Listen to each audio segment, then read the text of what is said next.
തൃശൂരിൽ പദമഴ പെയ്തു. തൃശൂർ ജില്ലയിൽ അമ്മാടം കോടന്നൂർ ഭാഗങ്ങളിലാണ് മാർച്ച് 22 ശനിയാഴ്ച ഉച്ചതിരിഞ്ഞ് പദമഴ പെയ്തത്.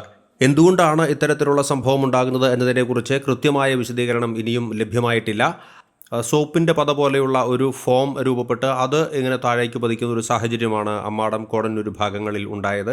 അന്തരീക്ഷത്തിലുള്ള അമ്ല സാന്നിധ്യമാകാം, അസിഡിറ്റിയുടെ സാന്നിധ്യമാകാം ഇത്തരത്തിലുള്ള പത ഫോം ചെയ്യാൻ, രൂപം കൊള്ളാനുള്ള കാരണം എന്നാണ് പറയപ്പെടുന്നത്. ഇതാദ്യമായാണ് ഇത്തരത്തിലുള്ള ഒരു സംഭവം ഉണ്ടാകുന്നത് എന്ന് നാട്ടുകാർ പറഞ്ഞു.